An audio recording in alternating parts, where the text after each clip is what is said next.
What would you do if one kindness could destroy your life? Some nights change everything. For Ethan Miller, it was the night a desperate woman burst into his garage, begging to use his phone, and the FBI came looking for a missing millionaire. But this story begins hours before. The rain pelted the small Virginia town that Thursday evening, turning Main Street into a blur of streetlights and reflections.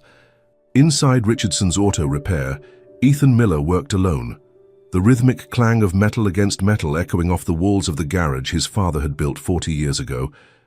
At 52, Ethan had inherited more than tools and a business. He'd inherited a quiet life. No wife to worry about him staying late, no children calling him for help with homework, just the steady rhythm of fixing what was broken, one car at a time. Dad would have loved this piece of work, he muttered to the 1967 Mustang he was restoring. Its red paint gleamed under the fluorescent lights, the only bright thing in his otherwise grey world. His father had dreamed of seeing this car finished before his heart attack 5 years ago. Now Ethan worked on it in the evenings, the radio playing old country songs that reminded him of better days. The weather forecast had called for heavy rain, but nothing like this tempest that suddenly transformed his shop's front door into a gateway of chaos. She was soaked through, her long dark hair plastered to her face, expensive clothes. Ethan recognized designer labels even through the deluge, ruined by the downpour. Her shoes left expensive puddles on his concrete floor. But it was her eyes that stopped Ethan's heart, wild with fear, darting around like a cornered animal he'd once found in his garage years ago.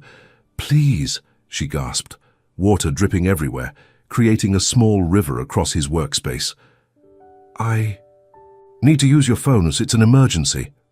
Her voice was educated, refined, nothing like the usual customers who frequented his shop.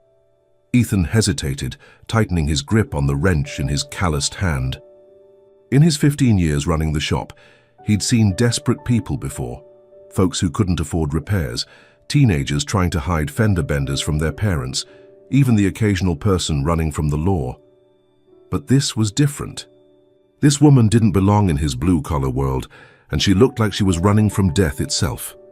"The payphone outside's been broken for weeks," he said slowly, setting down his tools. "Lightning struck it during that last storm. My office phone's that way." He gestured toward the cluttered back room where his father's old desk still held more memories than paperwork. She didn't thank him, just rushed to the back room where his cluttered desk held the shop's only landline, an old rotary phone he'd kept for its reliability. Through the thin walls, Ethan could hear her whispered conversation, each word trembling with urgency. "It's Claire. I'm safe for now. No, don't call the number we discussed. Please, just..." The line went dead, cut off by either the storm or something more sinister. When she emerged, her hands trembled so violently she could barely grip her designer purse. "Thank you," she managed, her voice breaking. "You've been incredibly kind." The words sounded like they were costing her something precious. She turned to leave, then hesitated, pulling out an embroidered handkerchief from her purse. It was exquisite. Irish linen, Ethan guessed, with fine embroidery work that must have taken hours. In the corner, worked in elegant script, were initials, C.R.D. "Take this." She pressed it into his oil-stained hands. As a token of gratitude, her touch lingered just long enough for him to feel how cold her fingers were. Before Ethan could protest, she vanished into the storm, leaving behind only questions and a faint scent of expensive perfume mixed with rain. Outside, he heard a car engine start, something foreign, probably European. He stood there for a long moment, the handkerchief weighing heavily in his pocket, wondering what storm he'd just stepped into. 2 days passed without incident. Ethan found himself checking the front window between customers, the handkerchief tucked safely in his pocket. He'd almost convinced himself it was just another strange encounter, the kind of story the guys at the diner would enjoy. When the black SUVs pulled up Friday afternoon, Ethan Miller. The first agent showed her badge, FBI. Behind her, a familiar face stepped out of the rain. Same expensive suit, different weather. "This is Special Agent Jennifer Walsh, and that's Agent Ray Chen," she introduced professionally. "We need to speak with you about a missing persons case." In his office, surrounded by scattered invoices and old calendars, including one from 1982 that he'd never bothered to take down, Agent Walsh slid a photograph across his desk. "Have you seen this woman?" It was her Claire. But in this photo, she wore designer clothes and a confident smile, standing next to a tall silver-haired man in what looked like a magazine spread. The caption read, "Claire Rose DeLuca, missing millionaire's wife under investigation for financial crimes." "Her name's Claire Rose DeLuca," Agent Chen explained, pulling out a notepad. "Wife of tech mogul Charles DeLuca. She's been missing for 3 months. The media believes she's involved in embezzlement and money laundering schemes totaling over $50 million. Did she come here?" Ethan studied the photo again. Those eyes, haunted in his shop, vibrant here. "I might have seen her," he admitted carefully, mindful of his father's advice. "Always be helpful but never be hasty." "When? What did she want?" Walsh pressed, leaning forward. Her perfume, something sharp and professional, cut through the garage smells of oil and metal. "Thursday night around 7. She needed to use the phone, said it was an emergency. Storm was pretty bad." The agents exchanged looks. "Did she say where she was going? Who she called? How long she was here?" Ethan shook his head, though the handkerchief in his pocket suddenly felt like evidence. "Maybe 10 minutes total. She was scared, kept looking over her shoulder, thanked me and left." "Did she mention anyone? Her husband? Family? Business associates?" Chen continued, scribbling notes. "No, nothing like that. Just used the phone and left." "If you hear from her again, call us immediately," Walsh insisted, handing him a card that read Anti-Corruption Task Force. "This woman is dangerous. There's a manhunt across 3 states. She's manipulated a lot of people. The husband's devastated, offering a $250,000 reward for information leading to her location." After they left, Ethan sat in the silence of his shop, torn. Everything in him wanted to cooperate with law enforcement. But those eyes, they weren't the eyes of a criminal. They were the eyes of someone terrified, running from something. Or someone. That night, after closing the garage at 9 as always, Ethan began his own investigation. The security camera above his cash register, installed after a break-in 2 years ago, had caught everything. He spent hours reviewing the grainy footage on his old computer, finally finding what he needed. The number Claire had dialed, visible on screen for just a moment before she turned away. He copied it down carefully. 540-555-3847, a Virginia area code. The next morning, while servicing Mrs. Gibb Peterson's Toyota Camry, a car she'd owned for 12 years and maintained religiously, Ethan casually mentioned the woman who'd come in during the storm. "Sounds like that missing millionaire woman," Mrs. Peterson offered, showing him a newspaper clipping she kept in her purse. "They showed her picture on Channel 7, said she stole $50 million from her husband's company. Can you imagine? And him such a good man, donating to the church and all." But Ethan wasn't convinced. He started asking around town, the bank teller who'd known him since high school, the hardware store owner he'd helped when a tornado hit 10 years back, anyone who might have security footage from Thursday night. Slowly, a trail emerged. Someone matching Claire's description had withdrawn $800 from the ATM on Market Street at 8:30 p.m. The night manager at the 24-hour diner saw her getting coffee around midnight, paid cash, left a $20 tip on a $5 tab. When the FBI returned the following Tuesday, Walsh alone this time, Ethan provided them with this information, carefully omitting the phone number and his own continuing search. The phone number led to a Virginia insurance office, a dead end. But Ethan noticed a pattern in his research. Claire seemed to be moving south, staying near auto repair shops and small motels, places where cash was king and questions were few. Using his network of mechanic friends, men and women who'd known him since his apprentice days at Murphy's garage in Norfolk, Ethan traced her route. Bob in Richmond had seen her getting her car serviced, a silver BMW with Virginia plates. Sue in Norfolk thought someone matching her description asked about brake repairs, paying with crisp $100 bills. 3 weeks after her visit, Ethan found himself driving his pickup truck down Route 50, heading to a small town outside Charleston, West Virginia. The cozy corner diner and bakery sat on a quiet side street. Through the front window, he spotted her. Claire wore different clothes now, simple jeans and a plain t-shirt replacing the designer outfit, and her hair was pulled back in a ponytail. But those eyes were unmistakable. He entered the diner, casually, taking a seat at the counter. The familiar smells of fresh coffee and pie, apple today, reminded him of countless meals eaten alone. When she approached with coffee, recognition flickered across her face, followed immediately by fear. "Just coffee," he said softly. "Black, no sugar." Her hand trembled, pouring it. "That'll be $2.50. The pie's good today if you're hungry." "Keep the change." He slid a 20 across the counter. "It's a beautiful day to explore new towns." She understood. When her shift ended at 2, Ethan was waiting in his truck at the edge of the parking lot, radio playing softly. "Johnny." "Cash, his favorite driving music." She approached cautiously. "Why did you find me? The reward?" "I needed to know the truth," he said honestly. "The FBI says you're a criminal, but I don't believe them." Claire's laugh was bitter. "Nobody believes the truth anymore. People see what they want to see." She glanced around nervously. "I shouldn't talk to you. For your safety." "I've served in 2 wars, Desert Storm and Afghanistan," Ethan replied. "I can handle myself." "This is different, Ethan. My husband, he's powerful, connected. If he finds out you helped me, then help me understand." "What are you running from?" For a moment, Claire stared at him. This stranger who'd shown kindness on a stormy night and now offered to listen. Something in his weathered face, perhaps, reminded her of trust.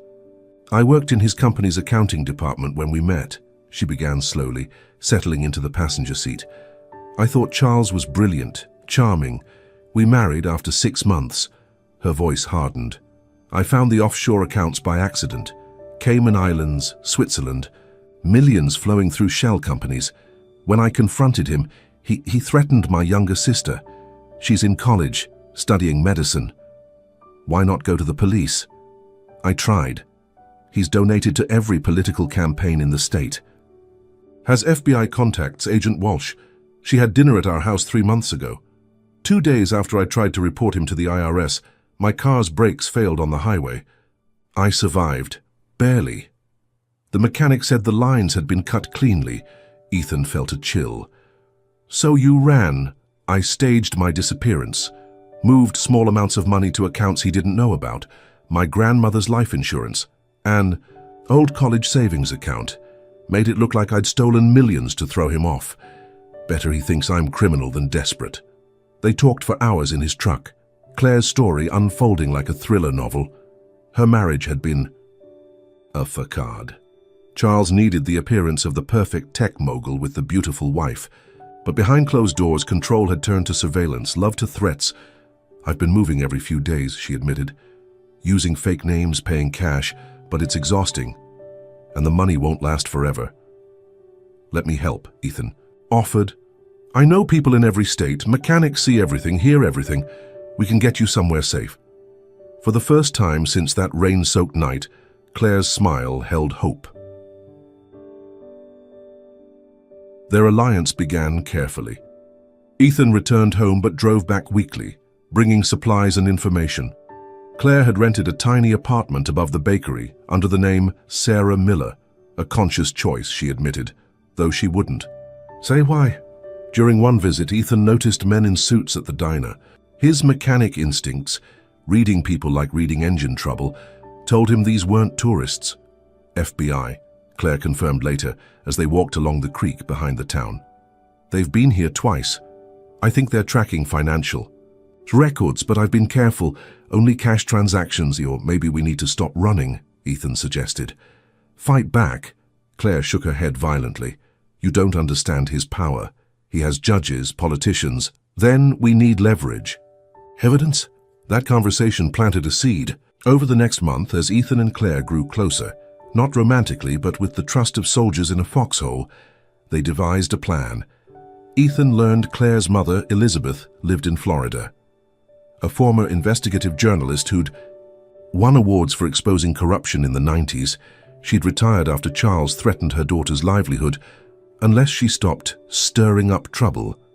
"Your mother knows?" Ethan asked during one of their evening walks along the creek. "She tried to warn me. Had files on his business dealings before Charles bought out her newspaper, the Herald Tribune. She still has them, hidden in her house since 2018. A week later, Ethan found himself in Tampa, meeting Elizabeth Rose in her modest bungalow. At 73, she had Claire's eyes and a journalist's sharp mind despite retirement. "I knew you weren't safe," she told. Claire, who'd insisted on coming despite the risks. "I just didn't know how to help without making it worse." Elizabeth produced a box from under loose floorboards, a journalist's treasure trove. Inside, photographs, financial statements, recorded phone calls, 5 years of painstaking documentation. "I was going to publish it all," she explained. "But then Claire called crying, saying Charles threatened to destroy you if I didn't stop. He had photos of you, knew your morning routine, where you got your hair cut." Ethan studied the evidence: shell companies in the Cayman Islands, bribes to building inspectors in 6 states, contracts manipulated. But the smoking gun appeared in a recorded conversation. Charles discussing how to handle Claire permanently if she ever became a problem. "We need to be strategic," Ethan said, his military training kicking in. "Going to corrupt authorities won't work, but modern justice has another path, the court of public opinion." That night, while Claire slept fitfully in the guest room, Ethan sat with Elizabeth planning their media strategy. They would need irrefutable proof, video confirmation from Claire herself. The recording was made in secret. Using Elizabeth's old video camera, surprisingly high quality for its age, Ethan filmed Claire telling her entire story one Sunday morning. The raw emotion, pain, fear, determination captured everything.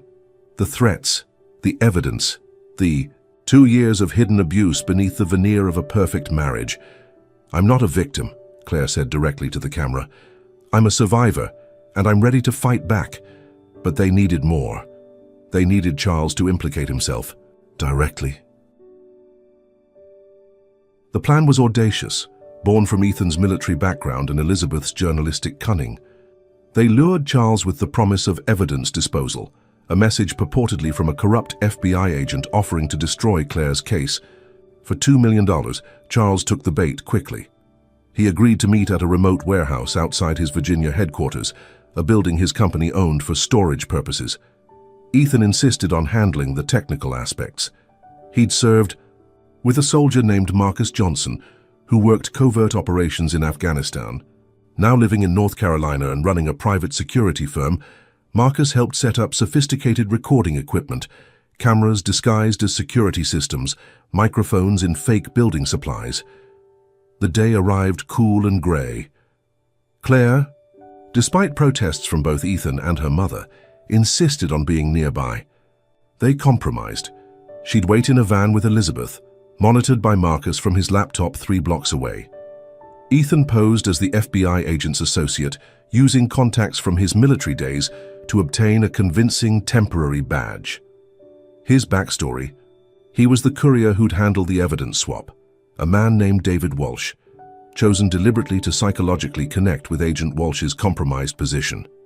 When Charles arrived in his black Mercedes S-Class, Ethan's first thought was, how ordinary evil could look. The tech mogul was smaller than his media photos, impeccably dressed in a Tom Ford suit that probably cost more than Ethan's truck. His silver hair was meticulously styled, his manicured hands unmarked by real work. "You have the evidence?" Charles's voice held authority but also anxiety. He kept checking his phone, probably tracking a security detail nearby. "Everything's secured," Ethan replied in the van, pulling out fake evidence bags marked with FBI labels. "But I need assurance. Walk me through your concerns." Charles hesitated, then began outlining his problems. "My wife, she's mentally unstable. Paranoid delusions, honestly. She stole company funds and fabricated crimes to frame me. Jealousy, you understand. What crimes specifically? Money laundering, bribery, complete lies, Charles insisted, his voice rising slightly. I built DeLuca Tech from nothing. Yes, I've made political contributions and international investments, but that's business in America. Ethan pushed harder. The recordings suggest violence, threats. Charles's mask slipped slightly. Protecting one's business sometimes requires unfirm measures. She misunderstood conversation context. Creative accounting isn't criminal, it's smart business. The context of discussing her permanent removal. The mogul's face darkened. I see you've done your homework. How much do you want? Beyond the agreed amount. I want the truth first, Ethan pressed. How far would you go to silence her? Charles stepped closer, confident now. As far as necessary. The authorities work for people like me. They know how the world operates. Elections cost money. Justice requires funding. A woman scorned with lies is simply handled. He smiled coldly. Just like we're handling this conversation. Behind him, two men emerged from his Mercedes. Private security, former military. One had a telltale bulge under his jacket. Kill him, Charles ordered casually. Make it look like a robbery gone wrong. Then find my wife. The warehouse. Lights blazed to life. Windows exploded with camera flashes. Every word recorded, every threat captured in 4K resolution. Marcus burst through the door with real FBI agents, those from the Federal Corruption Task Force Elizabeth had secretly contacted months before. Behind them came Claire, fury, and a vindication replacing years of fear. Charles DeLuca, you're under arrest, the lead agent announced. For conspiracy to commit murder, attempted bribery of federal officials, wire fraud, money laundering, and multiple counts of financial crimes. As they handcuffed the tech mogul, his composure finally shattered. You can't do this. I run this state. I own these people. His voice cracked. I made you people. Without my donations. Claire stepped forward, no longer the frightened. Woman from the rain. You never owned me. You never will. Charles's security detail dropped their weapons, realizing their fate was sealed. Agent Walsh was notably absent from the arrest team, already under internal investigation. The trial became national news. Charles DeLuca's fall from grace dominated headlines. Tech Titan's web of lies unraveled by gas station owner, and the mechanic who brought down a millionaire. But for Ethan, the attention felt foreign. He returned to his garage to the familiar rhythm of repair work, though everything had changed. Reporters camped outside for weeks. Local news stations wanted interviews.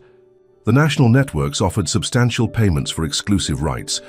Claire testified with quiet strength, the videos and Elizabeth's documentation providing undeniable proof. The FBI's internal investigation revealed not just Walsh, but 3 other agents on Charles's payroll. Their corruption had enabled years of financial crimes, affecting hundreds of small businesses Charles had bankrupted through illegal bidding practices. 6 months after starting his search, Ethan sat in his garage one morning when familiar footsteps approached. Claire wore confidence now instead of fear, her bearing straight and sure. The transformation was remarkable, the same person, but unburdened by secrets. I thought I'd find you here, she said, running her fingers along the restored Mustang. Pretty. Your father would be proud. Thanks, and I hear you're running your mother's old newspaper. Buying it back, actually. DeLuca Tech's legitimate assets were substantial. The honest parts of his business. With proper management, they're thriving. And with the legitimate inheritance I finally gained access to. She smiled wryly. Turns out, Charles had offshore. Accounts hidden from me too. 8 million in Switzerland, supposedly for our children's education. We never had children. They talked easily now, the shared ordeal having forged a unique bond. Claire had moved to a small house in Virginia, not in Ethan's town, but close enough for visits. She'd started therapy, addressing not just the trauma of her marriage, but childhood issues that had made her vulnerable to Charles's manipulation. I wanted to return this, she said, pulling out the embroidered handkerchief. It was pristine now, professionally cleaned and pressed. And to give you this. She handed him an envelope. Inside was a check, more money than Ethan had seen in his life, enough to expand the garage, hire proper help, maybe even restore classic cars full-time. "I can't accept this," he protested immediately. "It's not charity," Claire insisted. "It's for services rendered, private investigation, protection services," and she paused, choosing words carefully, showing a stranger that kindness still exists in the world. Ethan hesitated, then reached for his desk drawer. Inside lay the handkerchief she'd given him that rainy night, the one he'd kept as a reminder of why he'd chosen to help. "Fair trade?" he offered. They each took the other's handkerchief, a gesture symbolic of their journey. 1 year later, Ethan's garage had expanded.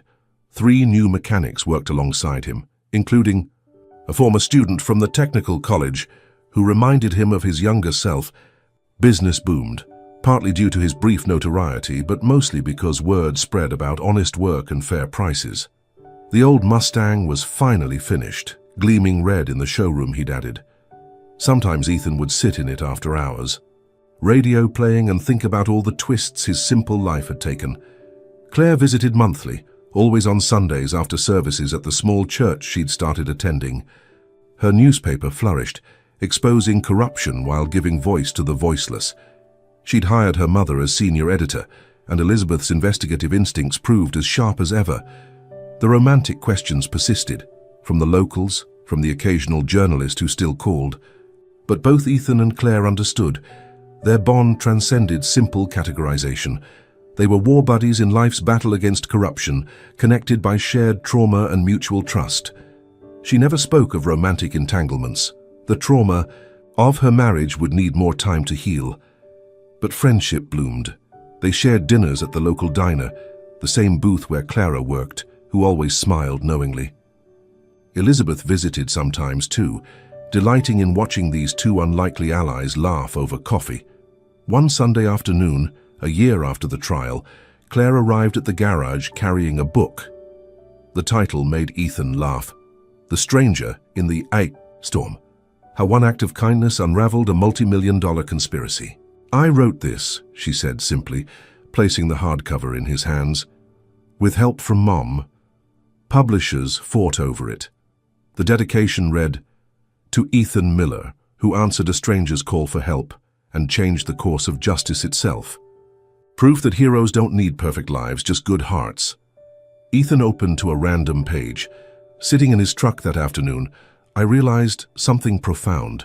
This man, this stranger, had chosen to see me as human when most would have seen only trouble. He'd chosen courage over convenience, truth over reward. In that choice lay the seeds of everything that followed. "I hope I got the details right," Claire said softly. "You got what matters right," Ethan assured her. Later, after Claire left, Ethan hung a framed copy of the dedication beside his father's old workbench. Both handkerchiefs, hers and his, sat in a shadow box nearby, tangible reminders of a night that proved small kindnesses could unravel kingdoms of corruption. Outside, the first drops of rain began to fall, just like that Thursday evening a lifetime ago. But this time, when the bell above his door chimed, Ethan looked up with anticipation rather than wariness. Now he knew. Strangers might be angels in disguise, and sometimes answering their call could save more than one life. The rain continued to fall, washing the world clean for another day. In the corner of the garage, the red Mustang waited patiently, a symbol of patience, restoration, and the belief that even broken things could be made beautiful again. And Ethan Miller. He just kept fixing what was broken, one car and occasionally one life at a time. Like Ethan, perhaps you've faced moments when helping a stranger seemed risky. Or like Claire, you've experienced times when trusting again felt impossible. These stories connect us all. If this tale touched your heart, if you believe that ordinary people can still be extraordinary heroes, we invite you to join our community. Subscribe to hear more true stories of courage, compassion, and the quiet strength found in everyday lives. Each story we share is a reminder that kindness never truly dies. It waits, sometimes for years, to find its way home. Thank you for being part of our family. We'll see you in the next story.